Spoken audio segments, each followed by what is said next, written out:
Hello everyone. तो कैसे आप लोग? उम्मीद करते हैं आप लोग बहुत बढ़िया होंगे। तो हम लोग आ गए एक बार फिर से एक नया लेक्चर लेकर के हिस्ट्री का। अभी तक चैप्टर 4 में हमने 1857 रिवॉल्ट से रिलेटेड जितनी बातें थी सब पढ़ ली। उसके बाद जो उसका रिजल्ट निकला क्वींस प्रोक्लेमेशन, उसके बारे में भी देख लिया।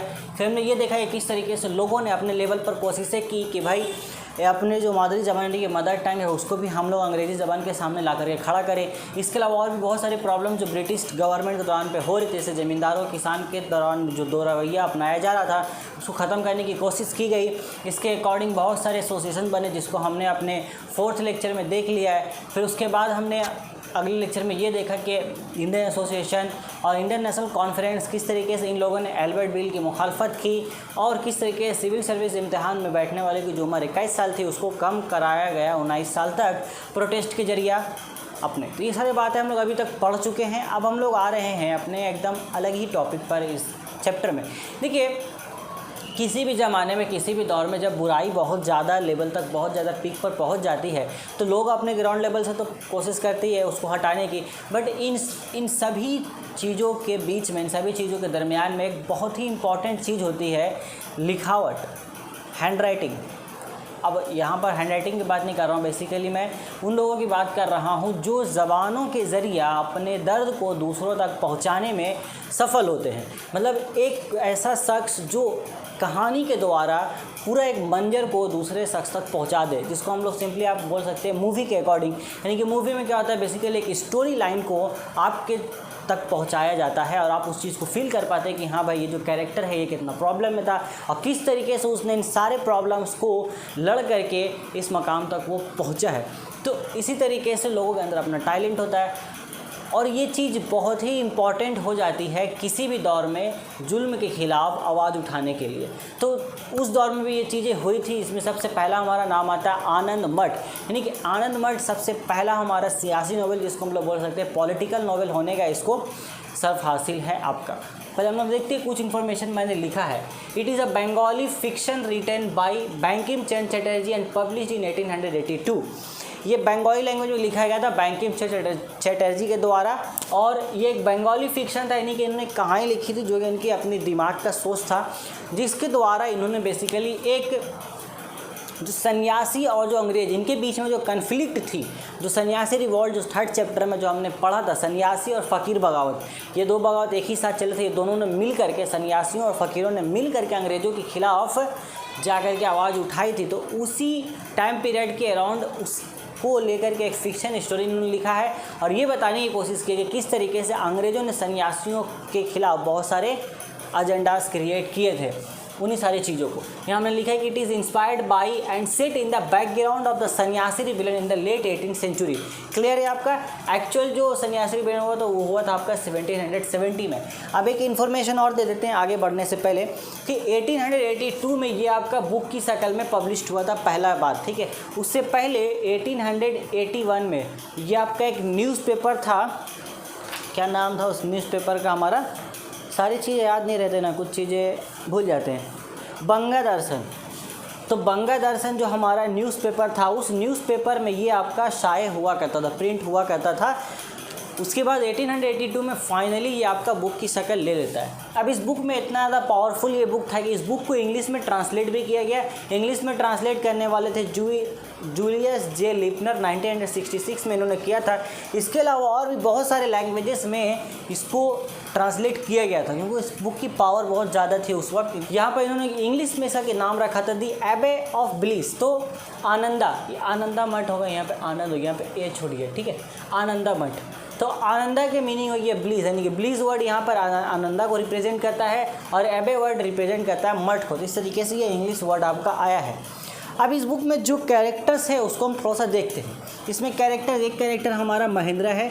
महेंद्र की वाइफ है कल्याणी और इन दोनों की एक बेटी है जिसका नाम है सुकुमारी। याद रखेंगे ये लोग, यहीं से कहानी हमारे स्टार्ट होगी। उसके बाद दूसरा कैरेक्टर है महात्मा सतिया। ये बेसिकली एक संगठन या एक ग्रुप बना सकते हो, रिबेल ग्रुप है आपका, सन्यासियों का एक रिबेल ग्रुप है जिसकी ये लीडर है आपकी। सन्यासियों का एक रिबेल ग्रुप है जिसकी ये लीडर थी महात्मा सत्या।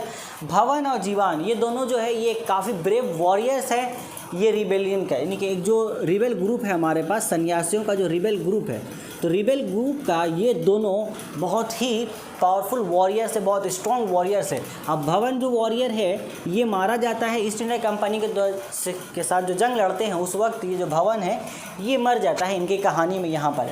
अब कहानी की शुरुआत कुछ ऐसी है कि महेंद्र और उसकी वाइफ कल्याणी और अपनी बेटी ये लोग जिस गांव में रहते हैं वहाँ पर भूखमरी हो जाती है, तो काम की तलाश में या खाने की तलाश में इन लोगों को अपना गांव मजबूरन छोड़ना पड़ जाता है और ये लोग अपना गांव को छोड़ करके निकलते हैं बाहर दूसरे गांव की तरफ जो इनका नज़दीक में जहां हो कि ताकि इन्हें खाने के लिए कुछ मिले, काम करने के लिए कुछ मिले, ताकि ज़िंदगी चलती रहे।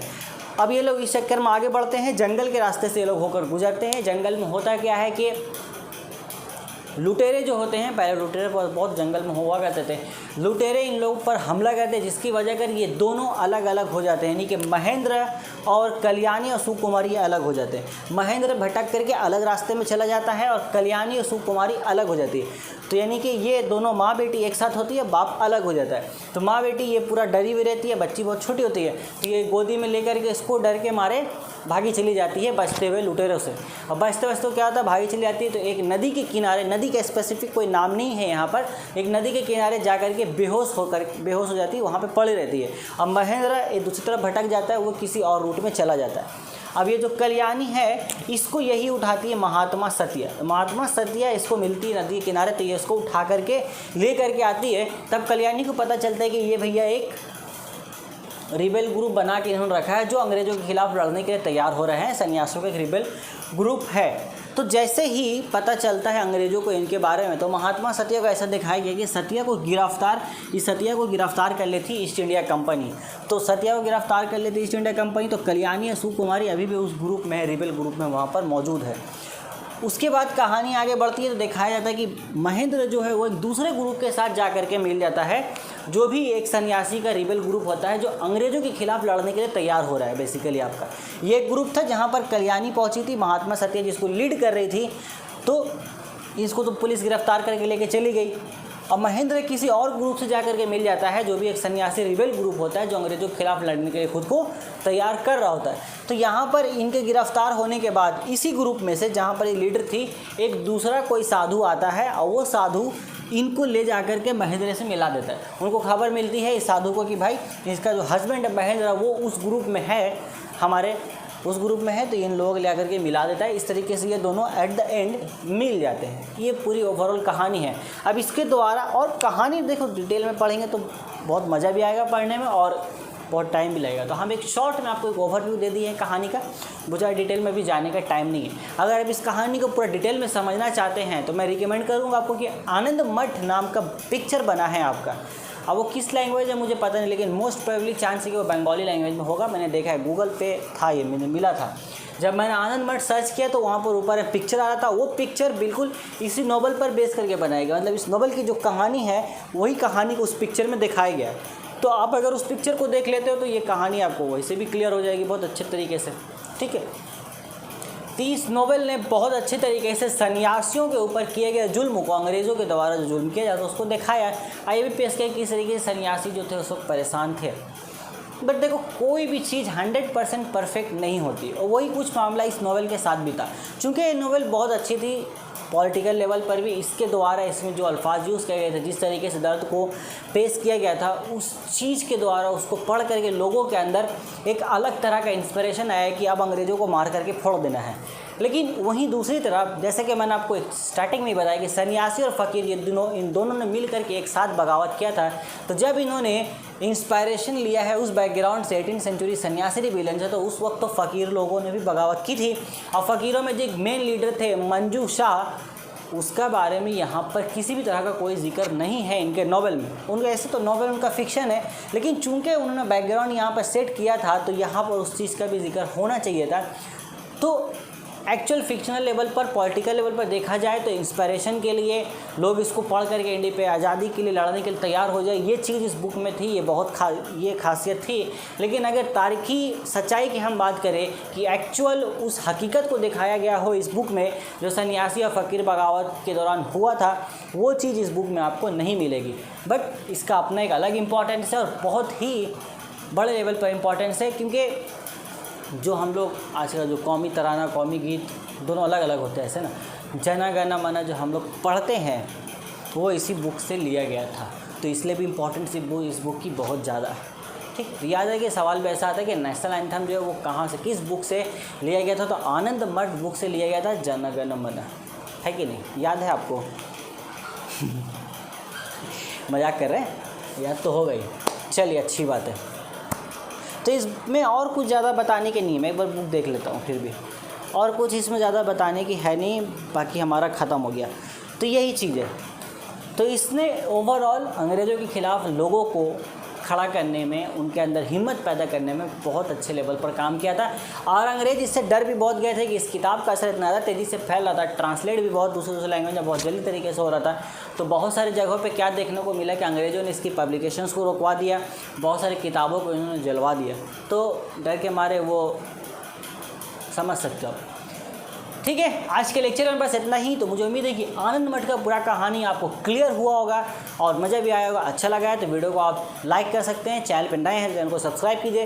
जितना जल्दी हो सके हम कोशिश कीजिए कि हमारे मेंबर्स और ज़्यादा बढ़ें। मैं आप तक कोशिश कर रहा हूँ अच्छे से अच्छे कंटेंट क्वालिटी पहुँचाने की। तो अब ये आपका जिम्मेदारी है कि इस क्वालिटी कंटेंट को आप दूसरे लोगों तक और अच्छे तरीके से पहुँचाएँ। तब तक पढ़ाई करते रहें। Take care, till then, good bye.